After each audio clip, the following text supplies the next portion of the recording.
Welcome back to the Stick 'em Up podcast. Brundi. Uh, Often we just jump in, but I want to start this one a little different. I want to start this one with just a simple, how you doing? I'm doing well. The playoff race continues to heat up.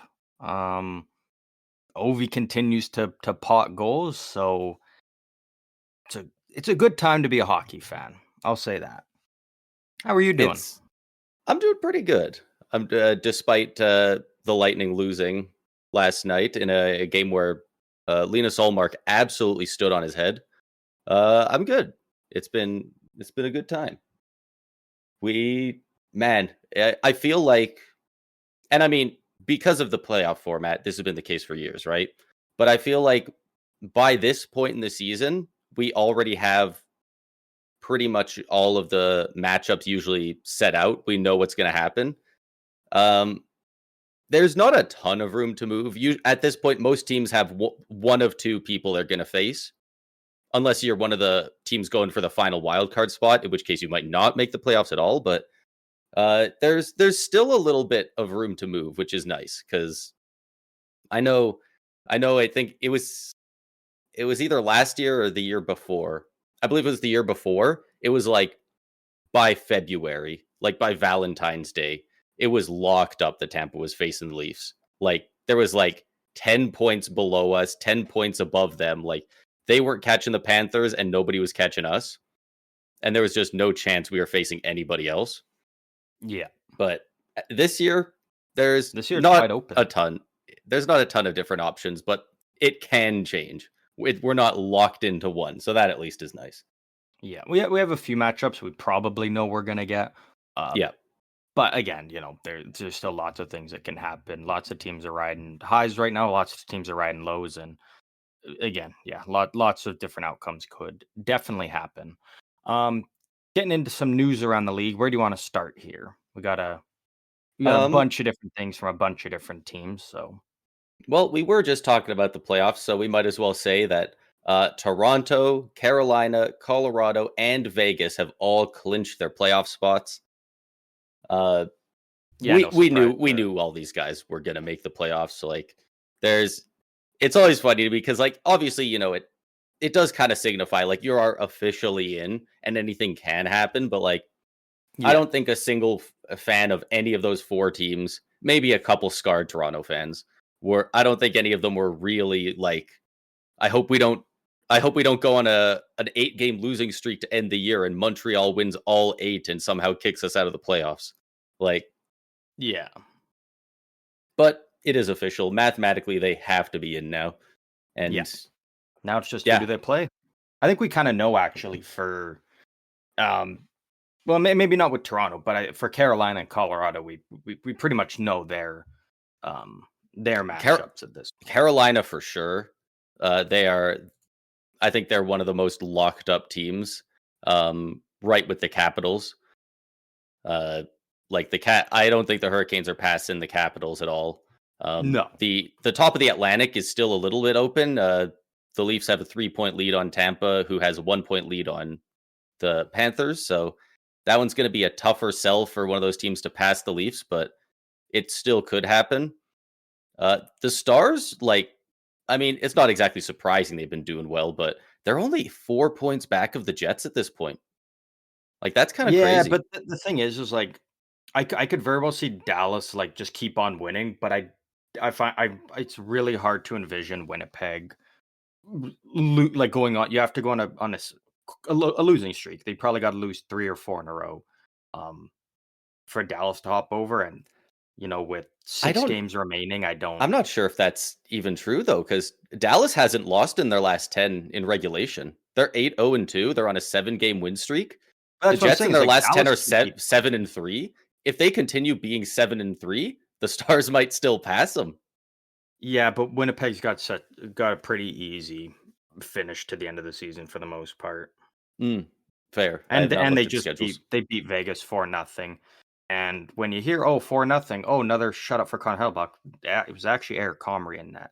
So that's a pretty nice win for Winnipeg there on the road. I believe like Vegas when Hellebuck's not even playing.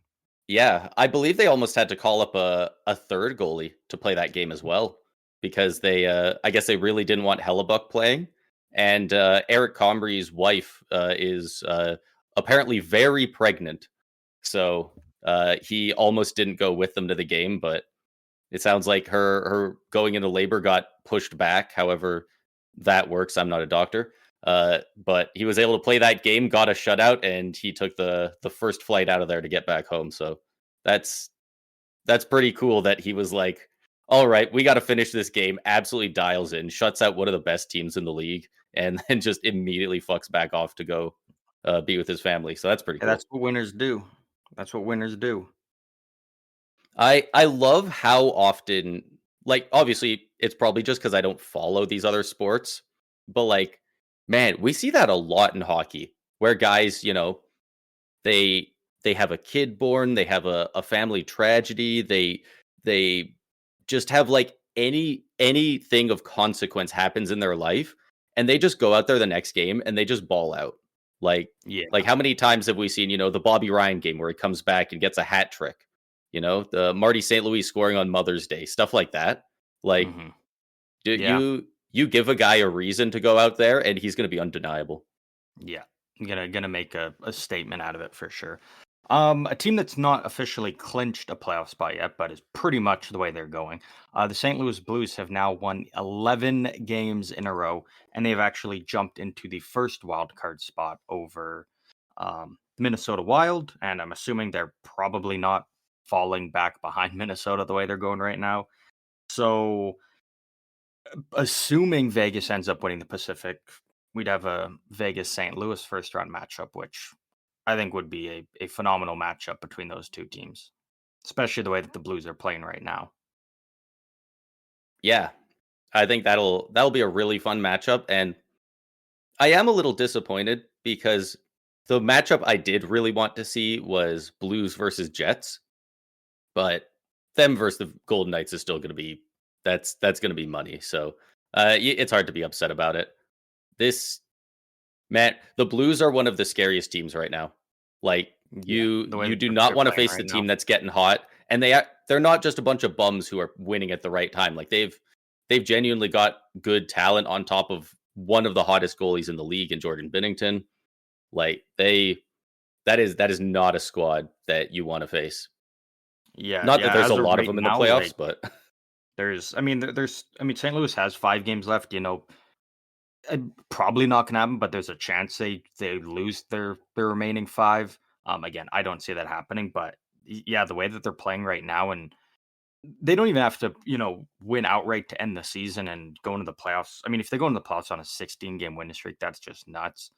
But even if they could go, 3-2 or something, or 2-3, there's still a team that's like, I don't really want to face them right now because they're the way that that team is going, the way that um, I mean, just from like top to bottom, the way that Jim Montgomery has them going, and you're getting, everybody's contributing to the success of the team. It's not just one or two guys carrying the load. It's like it's a full unit that they have that's getting it done. So yeah. yeah, if I'm Vegas, like I don't want to play him round one. How much have you been following the St. Louis Blues lately? Over their win streak, a decent bit more than I normally would. Like, I still try to kind of, focus on all teams and see things are going on. Sure. But I've definitely been focused on St. Louis a lot more than I normally would because of the way that they're going right now. Yeah. I mostly because there's one player I want to highlight, and like, when you think of the St. Louis Blues and being on an 11-game win streak, who's got to be driving the bus, right? Obviously Binnington's been great. Kyrie's putting up great numbers. Holloway has been unreal on that top line with him. Robert Thomas has been awesome. A guy who St. Louis Blues fans have been loving for about 46 games now is Cam Fowler. I don't know if you will agree with this necessarily, but like he's 33 years old. I thought like he was getting healthy scratch like crazy at the start of the year. Bad numbers all around. I thought he was cooked. I thought he was going to play out this contract, maybe get a league min next year, and then he was done. This guy has been Ooh, I unreal. wouldn't. I didn't think he was gonna be doing as good as he is with St. Louis. Like the way he's playing right now is like just Yeah. insane. I definitely was not thinking that like he was I on his mean, way out by any he means. got So healthy scratched for almost half of the games he played with the Ducks this yeah, season. but Like, because he the got the traded Ducks are around the like Ducks are poorly January, right? managed right now though. Yeah, it was just like the end of December around, I Yeah. think, Yeah, and he or only midway played or something like 17 that. games. Like, that's The Ducks are just a poorly kind of managed team, a poorly coached team. Like you look at the numbers of their guys and like it's bad. Like you look at the Ducks team and you're like, "Oh, how did well, let's just pull it up for example. Like Troy Terry, 52 points in 70 games. Leo Carlson, 40 points in 69 games. Cutter Gauthier, 38 points in 75 games. Like these are supposed to be the guys that are supposed to be kind of driving the bus for this team, and their numbers are very underwhelming. I guess, Jackson but they're Lacombe has how definitely old are tried. most of those guys? Like Cutter Gauthier, is he even 20? Like Leo Carlson's pretty young. Like Troy Terry is definitely I think 26, 27. He's older, but I mean, yeah, but like when those are supposed to be your top guys, season like those are your top six forward guys, like you would hope for a little bit more production from them. Obviously, the Ducks aren't a great team, so like not expecting to be a point per game, but um, I genuinely don't believe that Anaheim has been having the greatest coaching. Um, and I think a lot of I Ducks think I think fans it's agree with that. yeah, it's kind of It just a seems to be a messer. sentiment. So I don't really put on Cam Fowler because again, like Well, you just kind of can't the way after that this that team production in is. St. Louis. Yeah, Like, but the pl- way that he was getting treated with the Ducks and his numbers is, I yeah, think, more just indicative of the team he was on, not necessarily, him as a player, and he's yeah, definitely proven that now. yeah. And I definitely wasn't sure about that, but in 46 games with the Blues, 9 goals. He had 0 and 17 with the Ducks. 31 point, like 31 points in 46 games is phenomenal for a defenseman. Yeah, He's only got 8 penalty minutes. He had 6 in 17 games. Even his PIMs are down. A plus 17. He had a insane like saucer Hail Mary pass the other day for the game winner to put them up to 11 game win streak. Like this guy has been great for them. And what did they give up to the Ducks? Was it a second round pick? yeah, I Like, think a second. man, Yeah, great that's move great. there. That's great value there. Um, Man, the Blues, like I was already like thinking like this is a good team. Like I've been a Blues truther for a little bit now, but the two offer sheets in the offseason and the pickup of Cam Fowler, that's three huge moves for what, 2 seconds and a third? yeah, Like that's a lot of talent for that's great all three value of those there. picks might just be nothing. It Yeah, wouldn't be shocking. They're not very yeah, high picks. yeah. No, I'm right there with you. Like that's what you do. That's how you win. If you're St. Louis again, your goal is to win now. That's kind of why you did that mini retool and you moved some pieces out and you brought new pieces in. Um, and it's working. You don't Yep. need those draft picks to come in down the road 4 or 5 years from now. You need guys right now. And so I think it also really speaks to how good that their scouting department is, that they can go out and identify these guys that are available and realize, hey, we can get them for cheap. And on our team, under the right coaching, especially a guy like Jim Montgomery, sky's the limit for them. And all of those guys are proving just exactly that. You give them a chance, you give them the right opportunities, and they're going to go out there and make the most of it. And again, 11 wins in a row now, and Yep. Which comfortably in a playoff spot. yeah, and that ties a franchise record set by the notorious 1819 St. Louis Blues, who went on to win the Stanley Cup after that run. And, there's a lot of similarities with this Blues team. Like, you want to try and avoid comparing teams to those St. Louis Blues because they're obviously the exception. They're not the rule. But Mhm. when it's the Blues themselves doing it, it and like there's a lot of similarities, They fired their coach mid-season, they picked up a new coach. Um I don't think they really cared to fire Bannister very much, but when Yeah, Jim it's not like Montgomery's Bannister got available, fired because he was, wasn't a good coach. I think he was doing fine with that team. But again, when yeah. you have the He chance to, wasn't in gonna get my fired, I don't opinion, think. based on from kind of what we're seeing, the best coach in hockey right now. Like if that coach becomes available, you have to pull that trigger. You have to make that move, especially a guy who wants to come to St. Louis, has lots of ties to the city. Like it was the perfect setting for them. And we're going to see their biggest test here. You know, they're on an 11-game win streak. They're on their high. They're the strongest they've been all season. They play Colorado at home, and then they go on the road and they play Winnipeg and then Edmonton. So maybe at Edmonton, you can't call them a tough team right now. We'll get into some of their injuries and where they might be at. But Colorado and Winnipeg, like that's two of the top dogs in your division, two of the best teams in the league. It would be It's going to be a insane very good if they got to 14 wins. test for them. Yeah, like if they win, That would be nuts. if they win those three, they probably win out the rest of the season because then you play Seattle and Utah, and the St. Louis Blues team should be able to walk over them. So I'm very excited to watch the Blues, you know, over this weekend and then early on in next weekend, watch them against these top teams and see, you know, how they fare. I think will be very interesting. But we should move on from. Yeah. So in that game as well, in a losing effort, Rutger McGroarty for the Penguins in Game 11 of that 11-game win streak for the Blues scored his first career NHL goal for the Penguins. He's been up for I think he's played maybe like 4 games at this point. He's been on. I think he got called up on his birthday, if I'm not mistaken. I saw, and yeah, he's played 5 games, 1 goal, 1 assist for 2 points. He's been on Crosby's line, and he's looked pretty solid on there. Like considering he's 21 years old, like freshly turned 21 less than a week ago. He's been making the most out of his opportunity. I don't see him. He might get sent back down like for the end of the season or something. I doubt it. But I definitely think he's going to be a mainstay for the Penguins on the roster next year. He'll stay up the rest of the season. He'll play it out. I don't know. He won't burn a year of his ELC. No, that's already burned. That's already burned by now. He's played over the required amount of games. But the good thing is only 5? He was 9, I believe.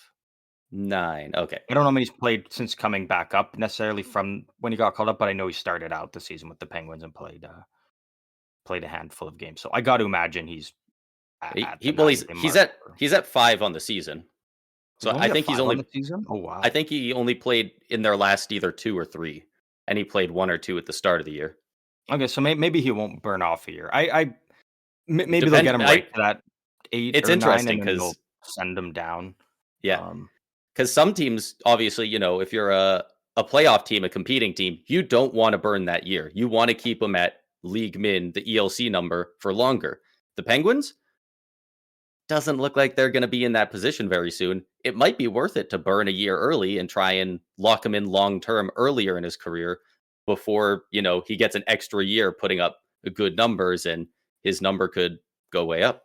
Oh, exactly. And the best part of it all for Pittsburgh is, you know, whatever you want to do with him for the remainder of their regular season, fine. I don't know about their AHL team, but we know that because McGroarty was after the trade deadline, he was currently in the AHL. That does mean he is eligible to play in the AHL playoffs. So again, I don't know about Pittsburgh's AHL team if they're even making the playoffs, but if they are a playoff team, he would be eligible to go down and join them for a playoff run. So there's also that door open there for him if that's a possibility. Again, I don't know. Yeah, I don't know about the AHL. But good for him for scoring his first goal. It's a nice little power move to the front of the net. Just kind of slung it far side, hit the post and in. Yeah, nice little move. First of many, hopefully. I guess we got a lot of Washington news. We've had a lot of it this year. We know left game their game injured the other day. I haven't seen an update on the severity of it. I feel like if it was something very serious, probably would have heard by now. Yeah. Okay, so an hour ago, Spencer Carberry said Thompson is to miss at least 2 games with an upper body injury. So who knows? Like you missing 2, that could turn into 3, could turn into 4. Or like who knows? Because we don't know the nature of the injury, so it's impossible to fully say what. Unless it's a really minor injury, like, and you want to, he's completely fine, and you want to get him 1 or 2 more games. Uh, might as well just rest him for the playoffs, right? Like the Yeah. Caps are not in any danger of moving in the standings at all. They're they're going to be fine without him for the regular season. They're going to be hard pressed in the playoffs without him. So Mhm. they should they should probably try and keep him out unless it's an incredibly minor injury that he's not risking anything. Yeah. Yeah. I think that's probably the way to go. Again, I don't know the severity, but if it's something that you don't really want to mess with, or you want to make sure he's fully recovered, then yeah, just shut him down for the rest of the regular season. Have him back for the playoffs, or whatever. Or you find one game you put him in for to, keep him a little bit in game rhythm, but you don't just keep, playing him once he's like, "Oh, I'm good to go." Like, if you need to rest him, just rest him. Yeah, he shouldn't Nothing be wrong with a little playing bit of rest. 4 or 5 more games this year. Yeah, no. Someone who will be playing more than 5 games, I'm assuming, Alex Ovechkin. On a 3-game goal streak right now. He is now three goals away from passing Wayne Gretzky's all-time goals record. I got a fun stat here. I don't know if you've heard this one. The comparison between Gretzky and Ovechkin. I believe I have, if it's the one I'm thinking of. Is it the games played? The games played. Yeah, yeah, yeah. So for Hit those him who with the don't, stats. This one's yeah, nuts. for those who don't know, um, or haven't seen this stat, it is pretty remarkable. Wayne Gretzky, games played, and again, this is just regular season because this is the the Wh- all-time goals just Yeah, counts for when we regular talk about season. any It stats, it's doesn't always encompass. assumed regular season. Playoff Yeah, stats are, it's so weird to me that playoff stats are looked at so differently because they got like low key, they're kind of more important, right? That's when you win. But, you know, you get way bigger numbers, you get much better numbers in the regular season. So it's more fun to yeah. look at regular season, but like playoffs Playoff go stats do underrated. matter, but yeah, it's also Very few like people talk about them unless they're talking about, you know, Tim Thomas's playoff run or something like that, right? yeah, yeah.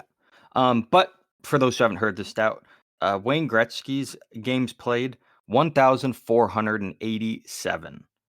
Alex Ovechkin's games 1,485.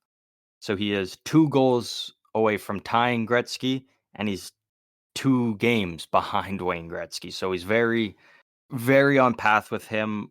We'll see if when in the next 2 games they play Chicago and then the Islanders right after that. So after those 2 games, he might be tied with Gretzky, might still be one behind, might be 2 behind, or he might have already passed him by this point. But I have another stat that I came across. So they play. We are recording this on the morning of the Friday. So if you're listening on the day it's come out, we're recording earlier in that day. They do play Chicago tonight. There's a chance Gretzky could get a hat trick and set the record tonight, Oh, we and could it, get w- the hat trick. it would be at home. Yeah. Um, he could get 2 and be 1 away. Could get 1, be 2 away.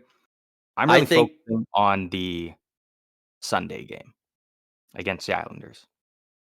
right. Because obviously, Ovi, one of the greatest goal scorers of all time, we know he's at 892, scored on numerous goalies across the league, just terrorized a bunch. One goal he's played against a bunch the last few years, but he has never tucked one by him, is Ilya Sorokin. He's never scored on Sorokin. Ilya Sorokin's one of the few goalies that Ovechkin has gone up against multiple times and has never gotten one by him. Do you And know the how way we many talked games he's about, played against him? I don't. I don't know the exact number, but I know we're beyond the point of like we're higher than 10. Like we're in the double digits at this point now, at least. Wow. I don't know That's the exact number. genuinely insane. I was For gonna say if it's more than like 3, it's impressive. no, Like because Sorokin's been in the league for about five 5 years or so now, and teams play each other in division uh, four times this season. So it's at least at the 10. I don't know the exact number. Maybe you can find it. I'm not the best at finding little Um, minuscule stuff like that. so Um, I'm using stathead.com. They have a pretty good player comparison tool, and it has a head-to-head thing. According to this, they have played 3 games against each other. I've never done a goalie to a player comparison before. Jesus Christ, Ovechkin! Look at all those awards. Um, it's got a but lot. I think it would be more than. It'd have to be more than 3. No, um, this is only regular season as well. I don't know if they've ever played they've in the been playing in the playoffs. playoffs the last few It years. it looks like it's only 3 games, although Ovechkin in those games, 1 assist, 0 goals, or Sorokin a 932 in those 3 games. How But many times have wow, they in those played? 3 games, only 4 shots on goal apparently. Oh, if it's 3, then that's less impressive, but it's Yeah. still something in its own. Like I mean, It's like like they I only play said, the 3 Islanders. or more is impressive. Like, dude, this I mean, we're talking about this guy in the same breath as Gretzky and have been for time. Like he buries it against everyone. He's probably the guy who's scored against most separate goalies I in believe league so. history. Yeah, They yeah. didn't pull goalies very much back in the day when Bossy was tucking a million on everyone. But yeah, like he's Anyways, dude, long Ovi's story getting short, so wouldn't close. be surprised if the one time Ovechkin finally beats Ilya Sorokin for the first time. I imagine it very well could be either to tie Gretzky or potentially to just set the record in itself. It really kind of depends on the game tonight against Chicago and how many he racks up there because he very well easily could like Ovechkin could drop a hat trick on any given night if he wants to, and so if he wants to now he could go out there and just put up a hat trick at home tonight and that's that type of thing, right? Um, I I wouldn't like it's not going to happen. It wouldn't because teams aren't crazy like this. And if you've been listening for any amount of time, you know that I love the insane hypotheticals that just won't happen. Um, I love the idea of starting this Chicago game, and especially this Chicago game, because obviously Ovi's going to get the record. Even if he doesn't get it this year, he's going to pass Gretzky next year. Then I think it would. I think the locker room knows that he is tied. Like he needs 2 goals in 2 games to tie Gretzky in the same amount of games. I think they want that. And I would love to see, first period, let's say 12 minutes in, Goon Bedard, what a piece of shit. He takes a tripping penalty. I would not be mad in the slightest if in a 0-0 game in the first, they pull the goalie and they go 6-on-4. Get OV these freaking goals. Get him there faster than Gretzky could do it. Like, they've already been going all out trying to get him goals, but like, let's see some like full on like go sicko mode, man. You're playing with house money. Hell, the Blackhawks themselves probably don't even want to win at this point. They're so close to getting the best odds at the first overall pick. Like, dude, pull the goalie, get an extra guy out there, and just everything you can to get Ovi free ice and just feed him that puck. Just go for it. Like it's I mean, insane, I mean, but I'd love to see it. it'd be funny to think about. Yeah, would never happen, but it would be kind of funny to see them just do that and just be like cards on the table. This is the only thing we care about right now. Like, if we lose this game, fuck it. Like, Yeah, let's just go out there and let's just get them to rack up the goals. yeah. And it is And Spencer Knight confirmed for the game. So good luck to it is Spencer Knight. And hopefully you don't let Ovi get 3 yeah, Spencer Knight for his been case. pretty damn good for If the if Blackhawks. Ovi goes out there and pots 3, rest of the league's happy about it. But Spencer Knight, Chicago, probably not. Probably not. Probably not. But we will know we'll have a very good. There's a very good chance when we are talking about this, next week, early next week, record could be broken. Ovi could be the one guy standing atop. They got 2. Yeah, they play today and then they play Sunday and then they don't play till Thursday. So by beginning of next week, the record very well could be broken or could be tied, and we could be talking about this the Thursday matchup next week against Carolina. That could be the big one, and that will be a big game regardless, because we got to talk about the fight. We got to talk about the takedown between Hurricanes defenseman Jalen Chatfield and Capitals forward Connor McMichael. Yeah. Because that was some scumbag shit that we saw take place out there.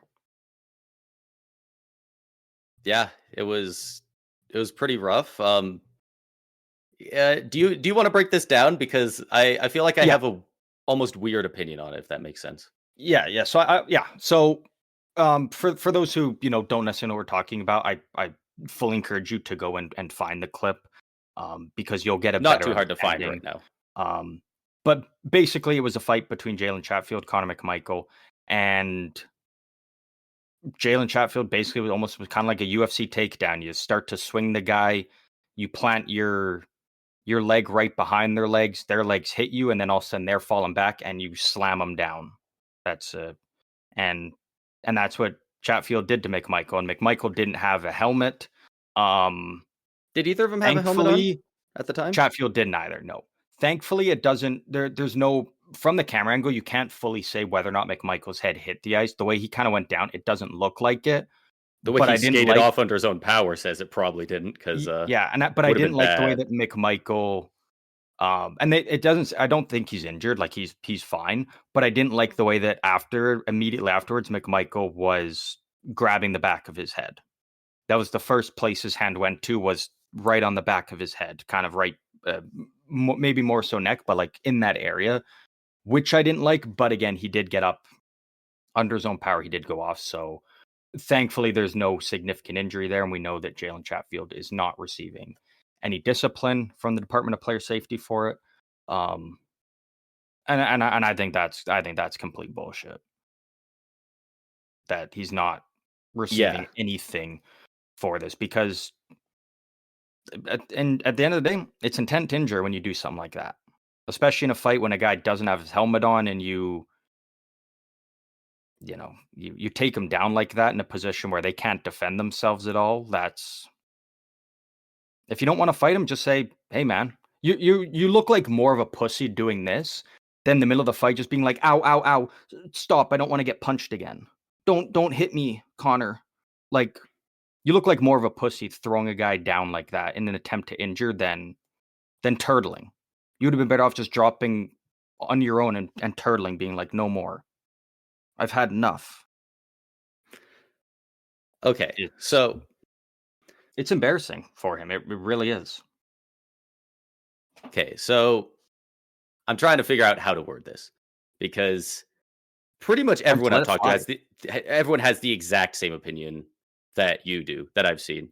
I was honestly shocked that this was making as much news as it was originally, because everyone keeps saying he judo threw him. He, as if he like put his leg behind him and like kind of did the trip flip move on him. Like, it's incredibly dangerous.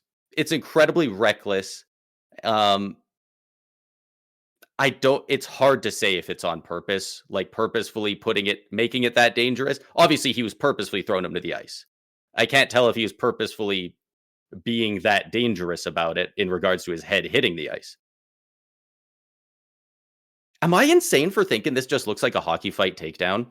I feel like we see this 100 times a season. And I'm not saying that's never good. Anything to that degree, though. In those ones, it's guys are grabbing each other and they're just throwing punches and they're kind of swinging around, and eventually they go down. You never see someone, kind of pull someone from the back and pull them around and throw them down. You don't really ever see anything like this. Like, that's not part of the fighter's code. These guys, when they drop the gloves, they're throwing punches. They're pissed off, but at the end of the day, you're trying to punch a guy in the face. You're not trying to ruin his career or anything. Yeah. Like, there's I think respect amongst these 99.9% of those guys know that. Yeah. It's the same as when Tom Wilson fights someone. They're mad, they're pissed off, they're punching, but at the end of the day, you always see those little taps from the guys being like, "Hey, good fight," because there's that respect factor. And, we kind of talked about it. Was it earlier this week or last week? Earlier this week we talked about Mikola's Yeah, um earlier this week. his slap shot, and then we were talking about how he's gonna have to answer about, he's gonna have to fight. He didn't, which was kind of weird. He ended up actually scoring in that game. But Yeah. Montreal won He that game, so we he got the did last get he laugh. did get the shot taken at him though. I Yeah, believe it he did. was He did get Brendan that. Yeah. Gallagher, who was Yeah. when I was naming the guys who would go after him, I don't believe I mentioned Gallagher, but I was very close to. But his name hadn't been in the news recently enough for me to add him to the list of Jack Eye and those guys. But yeah, I think it was like 5 minutes into the game. Gallagher had the puck at his own blue line. Mikola's backing up to defend. It looked like it was going to be maybe a 2-on-2, like a little bit of a rush chance. And he just just takes a wrist shot and hits him in the upper chest. Didn't hit him in the face. I think his face would have blown up if he got hit there. But Yeah. And that was the thing is, though, again, because that's this wild. happened in a fight, again, where there's that respect amongst guys that are willing to drop the mitts, because not everybody is. We've seen numerous guys that are Yeah, like, "I'm not fighting," and so there's these two respect amongst guys those guys. don't really fight much, do they? Like McMichael can't have McMichael many career definitely fights. doesn't. I think he does every Chatfield, now and then, but he's not he's like like a known one a for it. year guy. It feels Yeah, like. and this is so much different than, you go out there and you hit someone from behind, or you whack a guy in the face pretty good purposely with a stick, or even what Ryan Hartman did, driving a guy, what he did to Stutzel. This is different because the things players do during the play while it's going, yeah, it's dirty. But when it's something within a fight, again, that's, sacred amongst these guys that are willing to drop the gloves, and there's that respect factor. You do something like this, now it's gone beyond that level. It's now to where when these teams play, it's, um, you know, Chatfield's gonna have to fight Dylan McElrath or Tom Wilson, like one of their big heavyweights, because it's like, hey, you want to be a tough guy and do this shit during a fight. It doesn't even matter if it's a guy in your weight class. Do it against the big boys. Go up and try and flip Wilson down while he's, throwing haymakers, because he's going to be pissed off. And if Chatfield says, I'm not going to fight, now it turns into, well, if you're going to do this to our star player, we're just going to fight one of your star players and do this exact same thing. It was very similar to, um, it was a while ago now, think about it, but when the Wilson other threw Hartman. Panarin down, Oh, and okay. that type of flipped, just like, all right, anything's allowed at this point in this next game between these teams. And we kind of saw that game was incredible watching those two teams go at it. And I feel like that's where this is at now. Because again, it was within a fight where, you see lots of takedowns, but never anything to this magnitude, to this degree where you've got a guy falling over backwards. When guys go down, they're getting slid down, or they're going down at least face first, where they can brace themselves before it. You can't really brace yourself when you're getting yanked down from behind, and before you know it, your feet are just flying straight up in the air, and you're tumbling backwards. I don't disagree. Like, it's insanely dangerous. I don't know. I've literally got it in front of me right now. I just keep watching it, and it's fucking scary, man. Like, he could have been hurt bad, but I don't know. There's a little more side to side motion than normal, obviously, with the kind of spinner Rooney going on. But other than that, you see guys, you know, try and push the guy forward and push him onto their back all the time. It feels like I don't know. I feel like I'm Not to taking that crazy pills degree, though.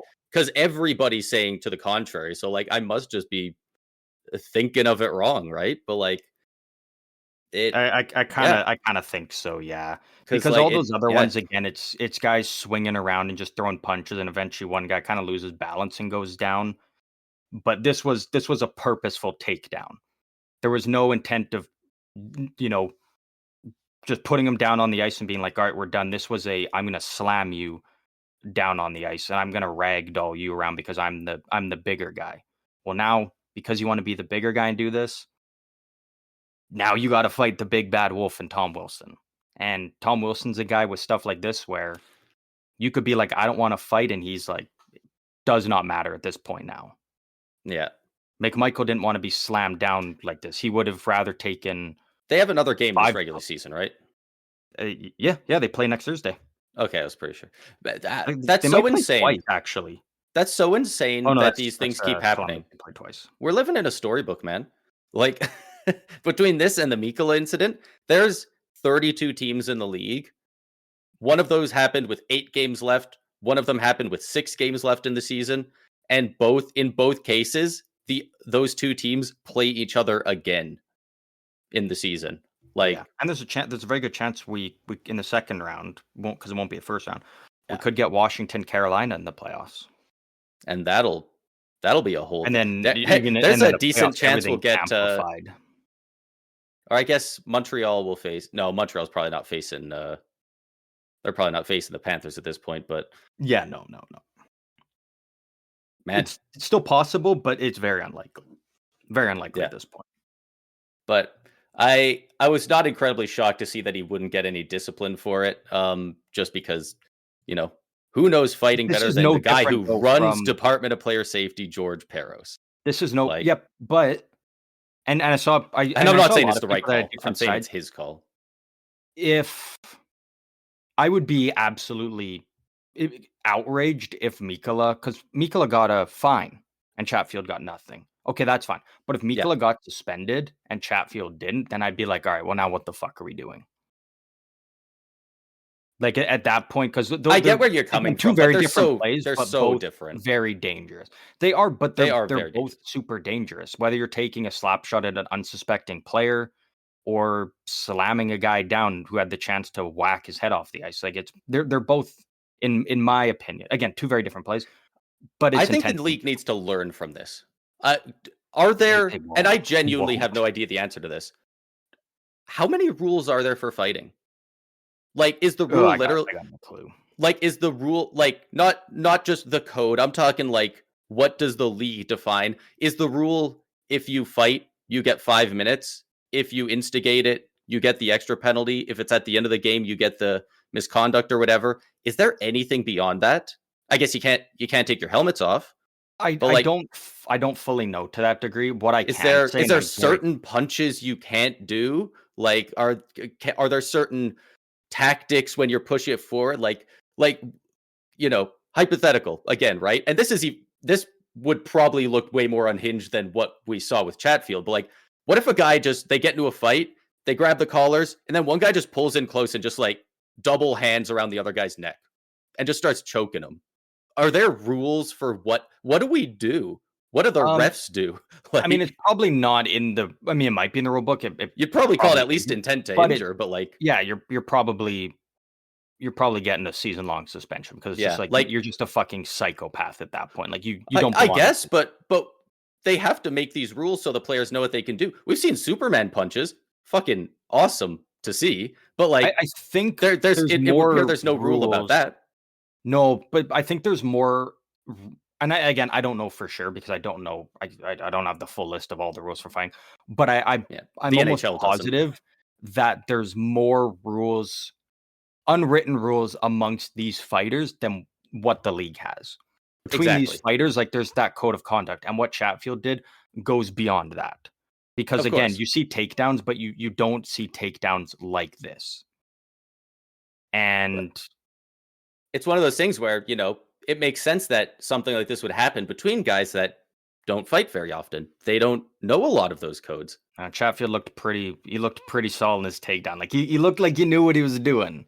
He looked like he's but he's not practicing that he's not practicing it or anything, but he looked pretty comfortable in doing something like that. So, but that could be a very just crazy game next week. Like Ovi could be coming into the game like he's 1 away. He's tied with Gretzky. He just needs 1 more.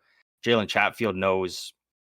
Again, I don't know for sure, but he's probably gonna have to fight a Tom Wilson or a McElrath, like the toughest guys. At the very least, he's got to keep his head up. It's one of those things Don't where get caught looking. It's one of those things where if he doesn't fight, it's like, all right, you kind of like what we talked about with Montreal and going after Florida. You just grab Aho and you're like, you don't want to fight? Too bad. We're going Yeah. because your teammate wanted to pull this shit and now he doesn't want to stand up for it. You're the one that has to answer the bell for it. And with a guy like Tom Wilson, if he grabs you, he's probably getting he's getting a few good shots in there before anyone's breaking it up. He's a freak out there. Yeah. So that All right. honestly, But- kind of hope Gretzky doesn't break the record this weekend. I'd love to see it all just come to Ovechkin? a head all in one game. Yeah. Yeah. Like Thursday, That would be he can pretty tie cool. it. Just don't break it this weekend because that game against it might be in Carolina. Oh, it's in I believe Washington. I believe Even it's in better. Washington. It's in Washington. Yep. So even better. He can break the record at home. There would probably be a full-on line brawl. Everything can just get heated up for the playoffs. Yeah. Although I will say, that's what we want. If Wilson goes out there and mugs somebody, I pray it is Chatfield. If he won't agree to an honest fight, I hate the guys who are like, I'm gonna go after your best friend, your youngest player, your best player, because you won't fight. If Nick Cousins is being a dick, just go mug the fuck out of Nick Cousins. Like, that was your argument for Mikkola if he wasn't willing to fight against Montreal. He just was, if you're not going to fight me, then I'll go fight Barkov. I'll go hit Reinhardt. It's one of those things that I don't know what I would prefer if push comes to shove. I'm thinking like, Wilson lines up against him. I don't know if they play the same position. They line up at the face-off, or tell them in pre-game in the warm-up. All these guys talk and be like, hey, either you fight or Aho does. I don't want to know what happens if Chatfield says, I'm not fighting. I don't like thinking about that. I like thinking of the threat is out there and he goes, okay, I will fight because I don't want to escalate this. Like, I can't. Yeah. My ass is out the door if Aho gets his ass beat. I could be very wrong on this because, again, we're not in the locker room. We don't know these guys personally. Yeah. I feel like Wilson's one of those guys where, he'll probably just say to Chatfield, like, we're going. And if Chatfield says no, Wilson, I think, is kind of the guy where he's like, too bad. Wilson's the guy that wants to get the revenge, but he wants to do it like on the guy. He doesn't want to go out there and just. I don't think he wants to go after the other guys. I think you're right. Like, as much as I don't like Wilson, I think that is one of those rules. But again, he's one of those guys that has been a fighter in this league long enough that he's got a respect for it, and he's like, no, like, you did this shit. We want you to be the one. I think he might do it in a bad way. I think if he can't get a good fight, he might just go and try and headshot him and be a dick about it that way. But Definitely I think he would do it on Chatfield at least and not someone else. Yeah. Exactly. When we talk about these, the one I always come back to is I believe it was Marco Rossi. No, Marco Rossi is on Rossi's on Minnesota. Or was it Hartman? I know Hartman was involved. Was it Cole Perfetti? I think Rossi got hurt. Stick?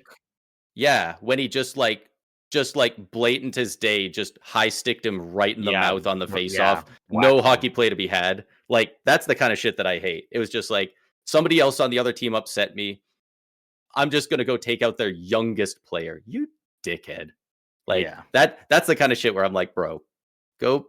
If you're gonna do that, that's fucking unhinged. Go do it on the guy who pissed you off at least, right? Yeah, and I again don't know for sure, but Wilson is one of those guys I think is like, he's gonna have his eyes set on one guy, and one way or another he's gonna get his lick in, whether that's through a fight or unsuspecting. I think all of his hits will be heavier that night. Yeah, but that game's gonna be ramped up. That game's gonna be. I think there was like a bunch of penalties between those two teams, so they don't like each other. There was a huge amount. I think there was like 140 in the final period or something. I saw did you see the clip of the ref handing out the penalties? Dude, one clip. My view has completely turned. The refs. There was so much chaos, so much going on. Ref looking, can't see the numbers. They're all doing shit. He says, "Fuck it." He goes over and he was like naming everyone by name, everyone who was in the box. I'm trying to remember who was out there, but he's all Svechnikov, 10-minute misconduct, On this side, Wilson, 10-minute misconduct, Stankoven, 10-minute. Like, he's just saying the guys' names. He wasn't saying the team. He wasn't saying the number. He was just straight up calling them out.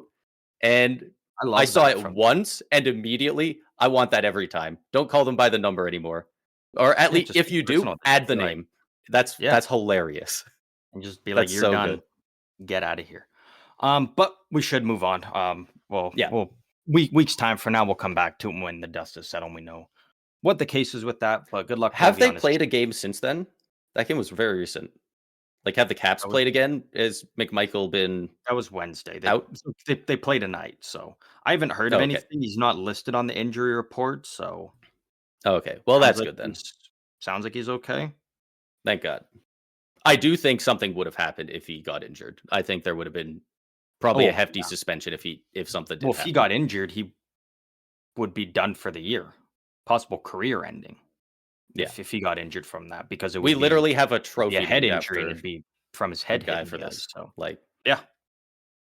Where do I move on to next here? We got a couple more we got a things we few. can fly through. You know what? We were talking about the Islanders and Sorokin a little bit. Let's talk about the head coach Patrick Waugh and Anthony Duclair.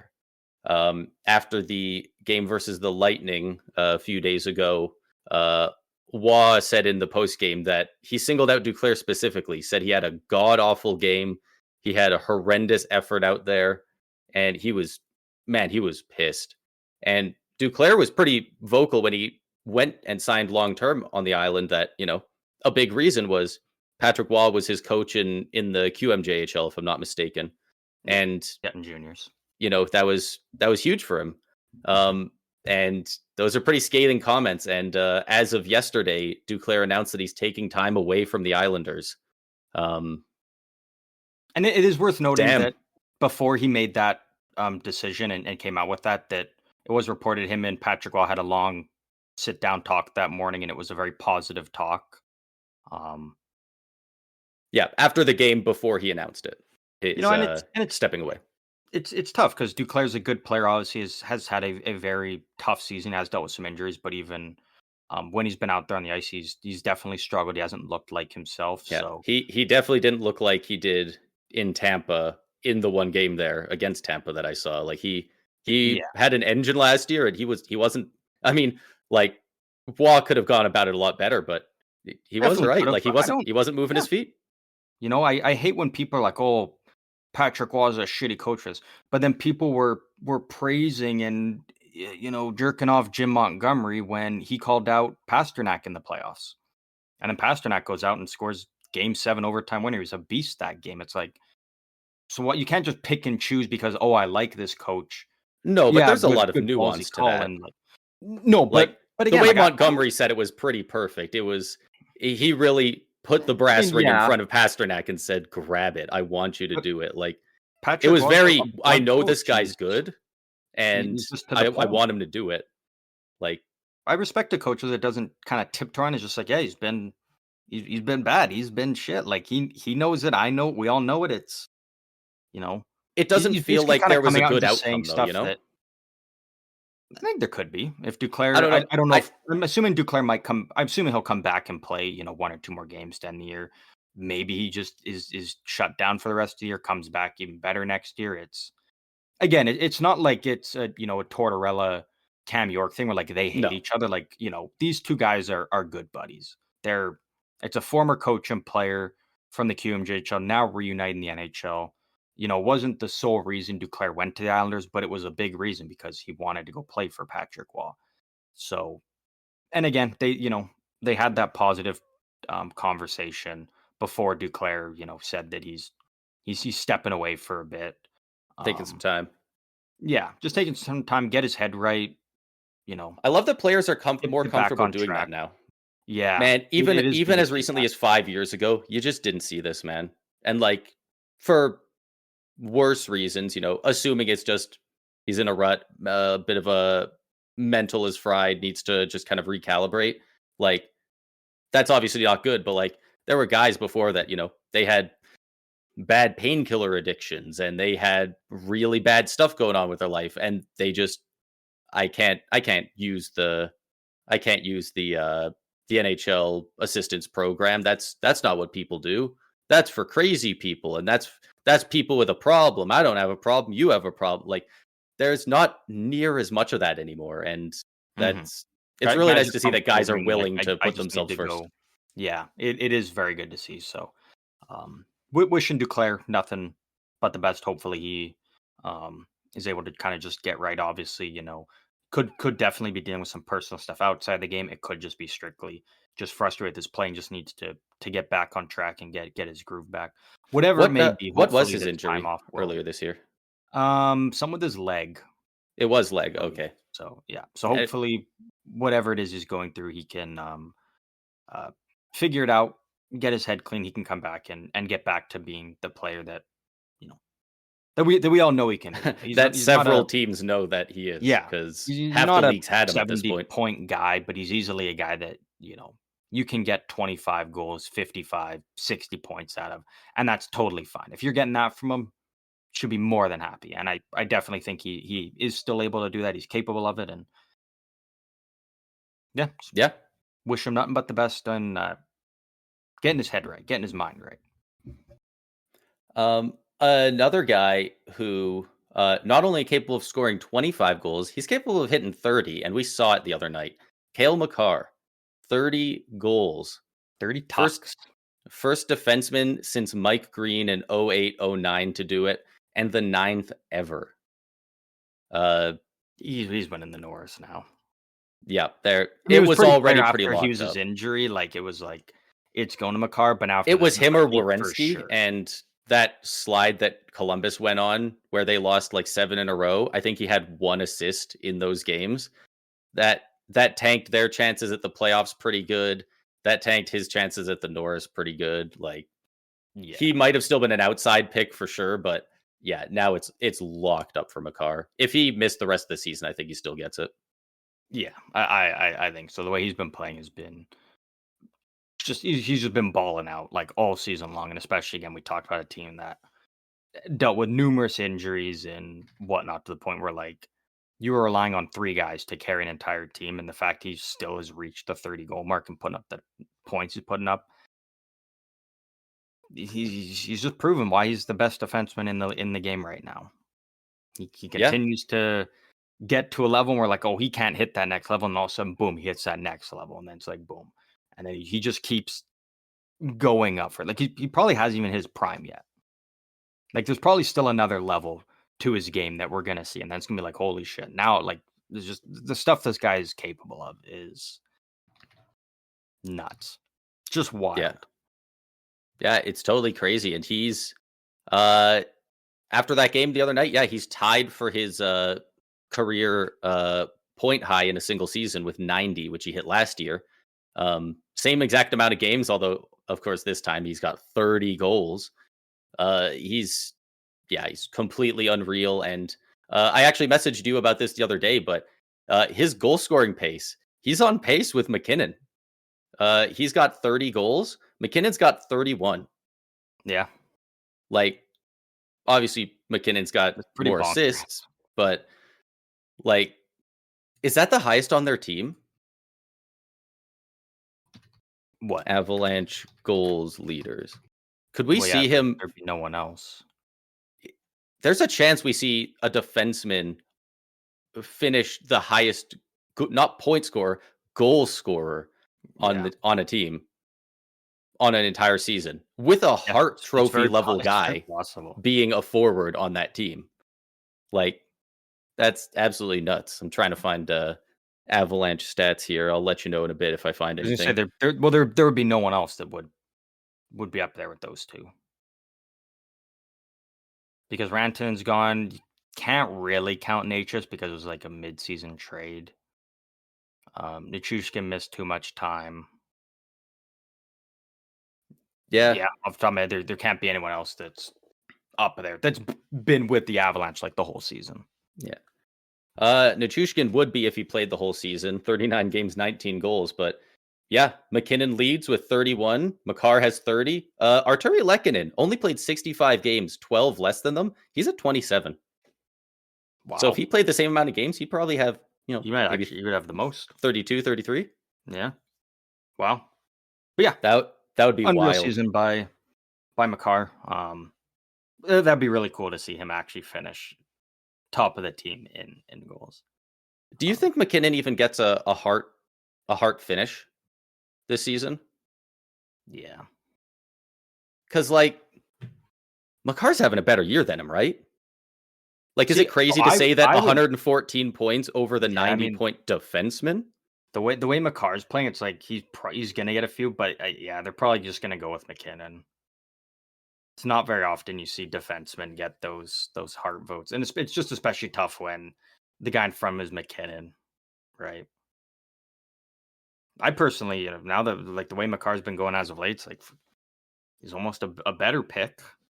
Yeah, But in terms of what do I think, probably not. yeah. I don't know who ends up being the finalist, but like I feel like Makar kind of deserves more heart votes at this point I feel like the than Heart's like the McKinnon. And only award at this point now that's not like wrapped up at this point. yeah, the Calder, the Norris, the Vesna Vezina, probably locked up. I think that one's still Vezina's open locked a up. little bit. I think that Vezina's one's locked still. up. I don't think so because, like we said, if Draisaitl sits the rest of the year, he's still majority, very very likely winning the Rocket. If Makar sits the rest of the year, he's still winning the Norris, and I can't see that going away. But like, if Hellebuck gets blown out for 6 goals in 2 games in a row, fast he gets a shutout, they're going to be tied for save percentage. Yeah, but it Like still it comes down to those wins. The wins is like the biggest thing when it comes to the Vezina. is it? Yeah, that's usually one of the biggest determining factors. That's so Between two lame. goalies that have Everyone like knows great that's stats, a, it comes down to wins. it's a goalie stat, but it's also very much a team stat, The team's 100%, but I'm just saying the way that it usually goes is when there's a Yeah. bunch of good goalies with similar stats, they just go with the goalie who has more wins. And Yeah. Hellebuck's got a pretty sizable gap when it comes to wins. Yeah. Can I ask you something? Yeah, So hit me with it. say there's 2 goalies, and this is not. I'm not trying to like glaze to find a Vasilevsky thing. Like this is legitimately outside the realm of what we're seeing this season. Say there's 2 goalies. Say they both put up a 925. Let's say that's the number. Say they have the exact same save percentage and goals against, right? Yeah. And say one of them has, let's go, four more wins on the season. So say one has 40, one has 44.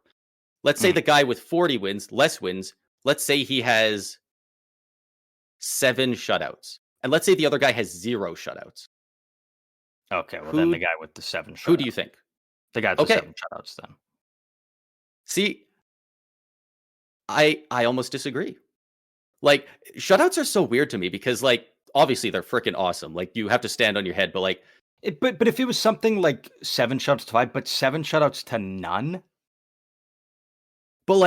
doesn't that is a pretty sizable gap. at 100%. But I'm saying like I don't know, that feels almost more impressive for the other guy to me in a way, you know? Like he never had a game with 0 goals against and he put up a 925.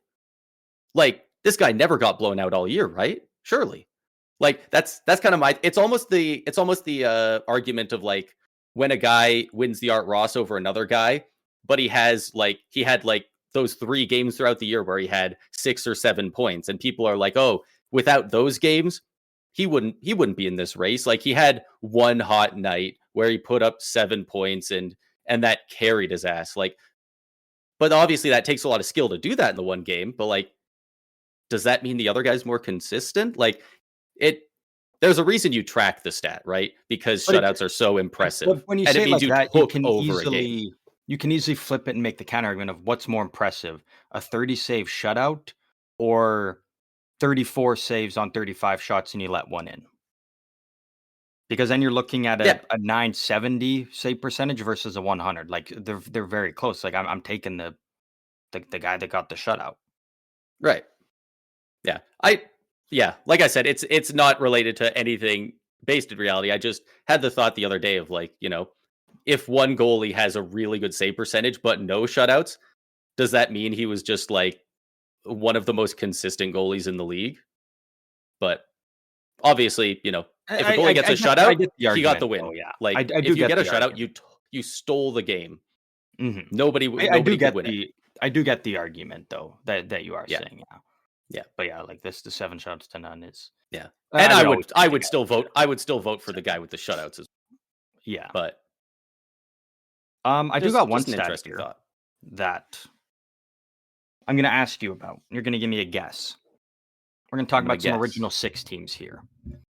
Oh, because we When- never talk about them. When do you think? Because this is the way it's looking right now, and I would bet your mortgage on it. Bet the house, like bet everything you own. Bet your on own it, mortgage. because I What? genuinely believe that it's going to happen this year. When do you think it was the last time that both the Boston Bruins and the Detroit Red Wings missed the playoffs? Both of them. Okay. Both of them. When do you think was the So- last time that they both missed? Boston Bruins, That- by the way, last in the East. They're on a 10-game losing streak. I've been praying for times like this. That's a great question because the last time the Bruins missed the playoffs, like, I feel like they probably must have missed it once or twice, but like, did they miss it since like 2010, 2009? Like, they won the cup in 2011 and they've been very good ever since. I'm pretty sure, like, points percentage wise, they might be the number one team in the last 15 years.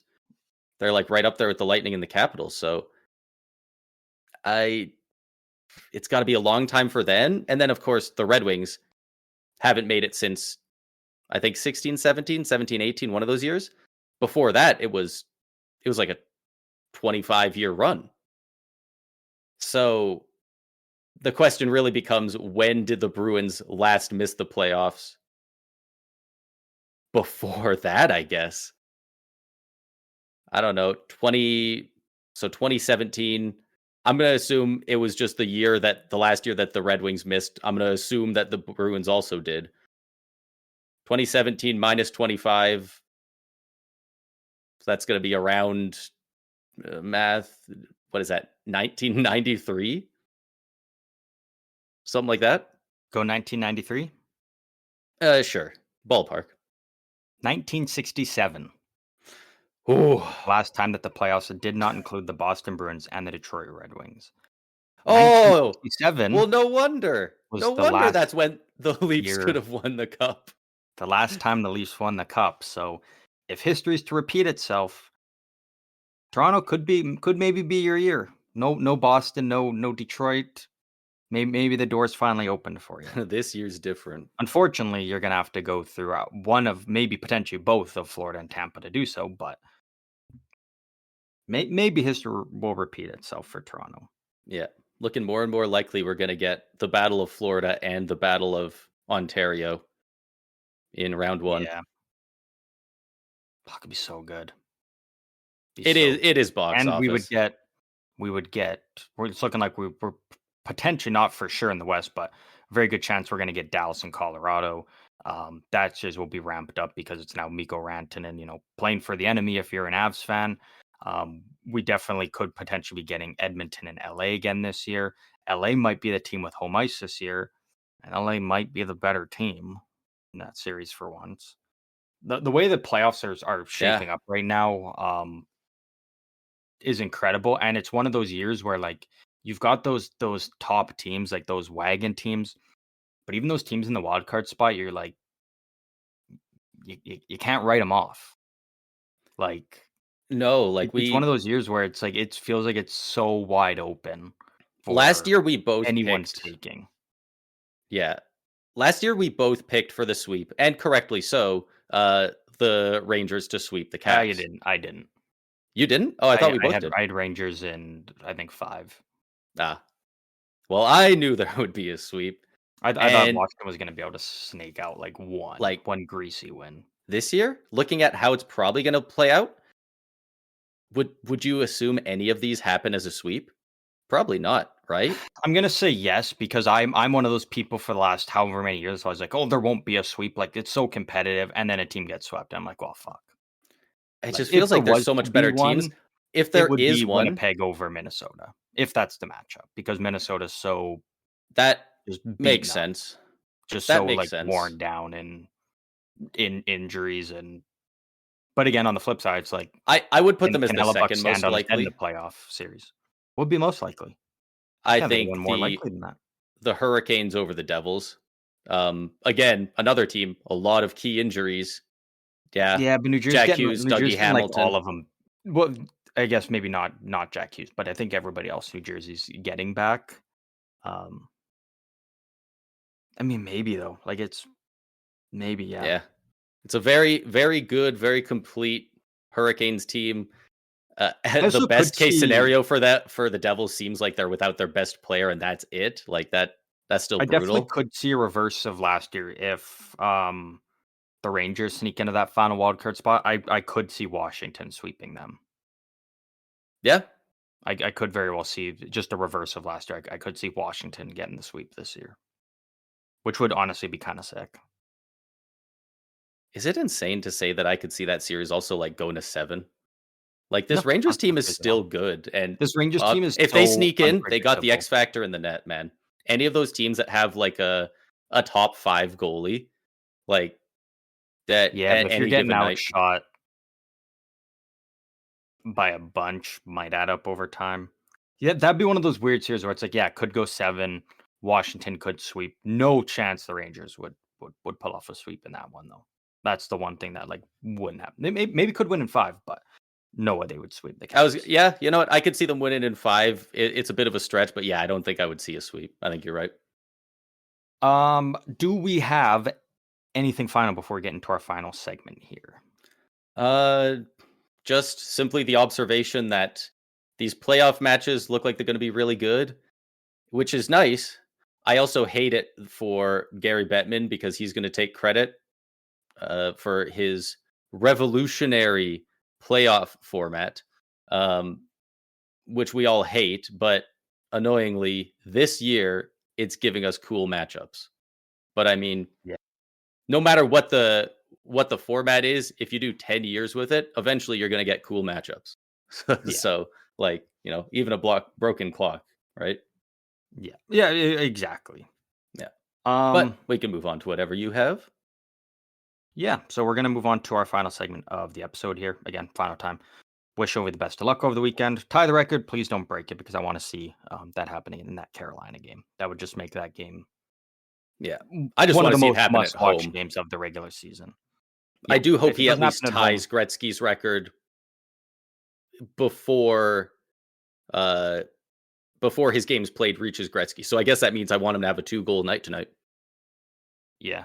One thing actually, before we get into our final segment, I just want to get your thoughts on it. I don't know if this is confirmed, but I've seen a lot of people saying it that like the league has told Washington this. They've told Washington that when Ovi breaks the record, the on ice celebration and ceremony and whatnot is limited to 7 minutes max. First of all, I think putting a time cap on that is stupid. Second of all, why would you not just go 8 minutes? Like it's That right is there. that's fair. I got to imagine 7. Surely they don't arbitrarily pick it. It must have something to do with they can run a commercial partway through. There's some sort of time slot. I would assume. Then again, it's George Paris runs player safety, so maybe it's all made up and bullshit. I have not heard of any of that. It might be true. It might not. I have no idea. If it is, because again, don't know for sure, but the amount of sources and people putting it out there, I'm like, okay, well, they must have been told that. Oh, Because okay. it did originate from someone saying like, oh, like inside the Caps like facilities, they were told that like that's by the league, like that's what it is. I think it'd be so balls if Ovi breaks and the Caps are like, fuck it, go What are you 10 gonna minutes. do? Let's just get a 2 minute delay of game penalty. Like, fuck it, why not? It's And be so also kind of goofy sticky if that the ref there's is like just two like ways it goes, right? the You ref just either doesn't get, care to call it. He's like, ah, just party. but like Like, there's only two ways I can see it going, right? Either the ref goes 2 minutes for delay of game, and then maybe they keep going and they go, I don't know, a double minor, a major for delay of game. Or the refs do nothing, and then afterwards the owner of the Capitals is fined $250,000 or something. and he wouldn't care at that point. Probably not. He probably makes Wouldn't that give on a OV shit. jerseys easy in a Yeah, couple days. Well, like especially those few days. But yeah, I feel like The they're more biggest than thing your they're franchise will more ever they're most have, likely like to find that guy, and I think he will tell the people below him, "Don't get me fined." If I had to maybe. guess. Yeah, it'd be interesting to see, like, if there is that actual time constraint on but I think more than anything, like, fuck, just make it 8 at least. It's right there. Yeah. But moving on to our final segment, we're going back to one that you've been doing decently good at the last couple of weeks. I've got other categories here for you. You've been doing pretty well on these, so I'm curious to see Yeah. how I have not fully won one of these yet, but you've I've not I've gotten. gotten But very close both times. you did keep your cool guy points last week though, because you didn't use your one hint that is available to you. Yeah. What do you remember what the hint would have been again? Would it have gotten me the win? Um, Because that was the one where all the guys were from Calgary, right? And I guessed that they were all from I would have Alberta. said what was my hint? It was something along like you don't have to think like too far from home for this one or something like that. Oh, okay. I probably still would have said Alberta since we are there. Yeah. But for this one, we're going back to some more players. So I'm going to give you 5 players. For those at home who are new and don't know this game, I'm going to give Braden 5 players. And basically, all he's got to do is he's got to figure out what the category is and who the player that does not fit into that category is. Braden, are you ready for your 5 players? I am ready for the 5 players. Actually, you know what? Hold on. Let me just to make it a little bit easier. Let's bring up a note so I can write them down. All right. Let's go. So we have Sidney Crosby, Crosby, Jamie Benn, Jamie Benn, Gabriel Landeskog, who Gabriel Landeskog. might potentially be returning soon. Jordan He's been Eberle. practicing at full speed on the top power play apparently, which is I Oh, he's on mean, top power play now. Oh, he's got to be close then. If he's top power play now. I mean your kick otherwise you'd be taking practice time away from a guy who could really use it. Yeah. But anyway, Uh, sorry. After Landeskog, Jordan Eberle Eberle, and Jared Spurgeon. Spurgeon. Okay. We got some veterans here. We got some guys who have been around the block. We got Crosby, Ben, Landeskog, Eberle, and Spurgeon. So it would be incredibly specific, but I'm noticing a couple of guys on here who have had missed significant time due to injury. You know, Landeskog, obviously the last 3 years. Spurgeon's missed large stretches at times. Crosby with the concussions and the neck injuries. Don't know about Eberle or Ben in that category. We got 5 captains. Landeskog's captain of the Avalanche, Crosby the Penguins, Ben the Stars. Yeah, Eberle's the captain of the Kraken, and Spurgeon with the Wild. We have a cup for Landeskog and Crosby. I don't believe the other 3 have one. Nothing's jumping out at something that separates these guys. Super hard. Maybe Nothing jumping out at you. Landeskog and Eberle. Did they win the Calder? I have no idea if Ben won the Calder. I feel like Spurgeon didn't, but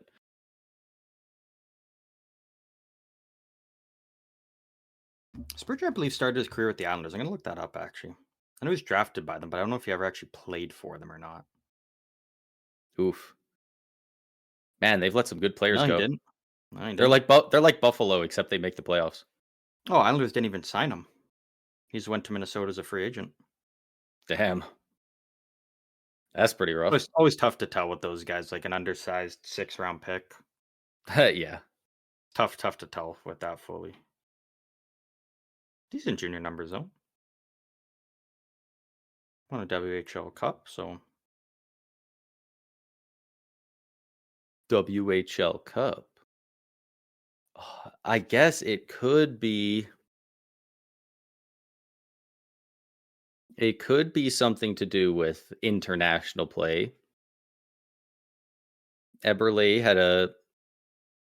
had a golden goal for the World Juniors, I believe, right? Crosby's had take your pick.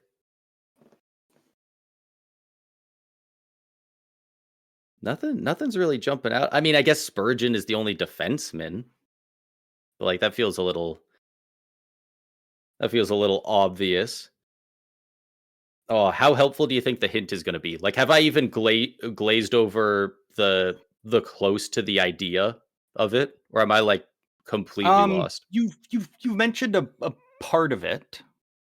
Okay, so You've mentioned a part of it. I've at least gotten somewhat close.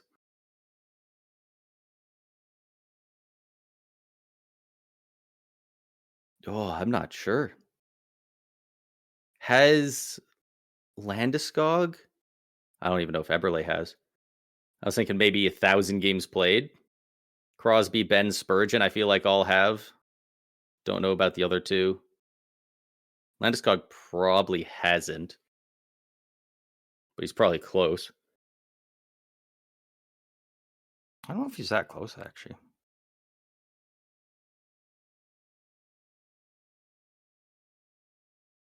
Eberle might be there.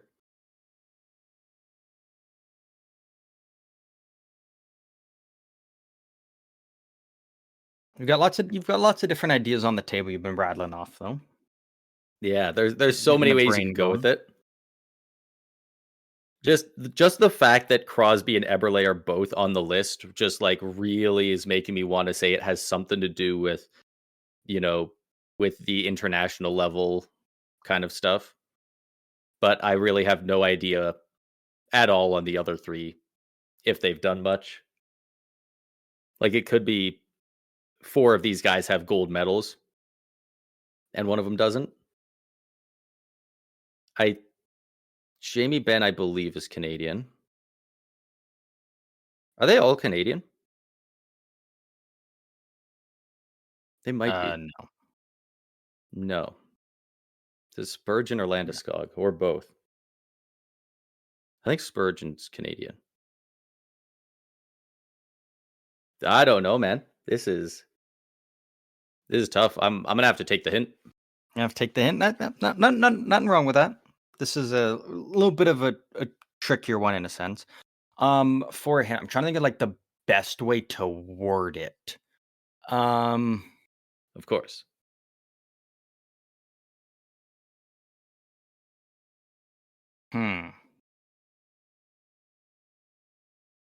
Because like I really don't think it is, but like my leading thing right now is I got 4 forwards and a defenseman. Well, you But I don't already think that's it. mentioned that these guys are all leaders. I guess the hint, the best way to word it is, where are these guys playing? Where are they playing? What organizations are they playing for? Assuming you were staying on the track of with nationality. Assuming that was kind of the path you were following down. You were narrowing it. Are you at with it? What are you thinking? So the hint was where they play or where they captain. And you also said in regards to nationality. So yeah, because I was trying to base it off of kind of the path you were starting to right. narrow in on. Crosby, Ben, Eberle, I am pretty sure are all Canadian. Ben, Ben's Canadian. Landeskog, Spurgeon, I'm really not sure. Ben, they might have all. It might be who's captained a Canada team, whether it's in the World Juniors or at a national level. Landeskog, one of the youngest captains in NHL history. He was like 19 or something when he was captain of the Avs. So there's a good chance he was captain of World Juniors or something. So I think I'm going to just go with Spurgeon is the odd one out, but not because he's a defenseman, because the rest have captained Team Canada, a Canadian team. That's what I'm gonna go with. It's about all I can figure out. Unfortunately, it's a big 0 for you today. Yeah. Landeskog is not Canadian. He's not. Is Spurgeon? He's not. Spurgeon is. Landeskog Spurgeon. is Swedish. Oh, okay. Which is kind of a tricky one because I don't believe he's really ever represented Sweden much. Yeah. I don't know if he's represented anyone other than the Avs, really. He represented Sweden once at the World Juniors, and that was it.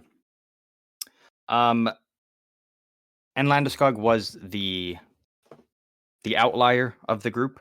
The category was Canadian captains on American teams. So Sidney Crosby, Jamie Benn, Jordan Eberle, and Jared Spurgeon, all Canadian players and all captains on American teams, and Gabriel Landeskog, captain on American team, but is not Canadian. Right. Yeah, that was a hard one. I actually thought that was. I was surprised. I thought this was like the easiest of the ones we've done so far. I feel like teams are so much easier. Out the other ones, for sure. Like with specific players, there's just so much to go off of if you don't find that one thing. Like I found that they were all captains, and I figured that might lean into it, but like I don't know. I don't think Landeskog's won any awards. I don't think Spurgeon's won any awards. Like Landeskog's got a Calder. He does have a Calder. Okay. Yeah, and a Stanley Cup. Yes, and a cup, of course. Yeah, So maybe next time, if they don't have a lot of awards or something, it's very tough. Like if they don't have that notoriety, then it's kind of like, if you're not talking about awards, what can you really quantify? Like unless I go on an insane win streak with this game, we're probably not getting to a point where it's, guys who have had 3 40 goal seasons in a row. Like we're not going to be getting into stats and numbers. Yeah, no, I guess we might get into career totals, maybe 500 goal compared to a 400 goal scorer, but yeah. Hey, Leon Draisaitl at 399. 399. He's one away from joining the 400 club. He'll probably get it this year. We'll see if he plays again. Sounds like he probably will, but I imagine he should be back for at least a couple of games before then. But that will wrap it up for this episode. Once again, thank you everybody for tuning in.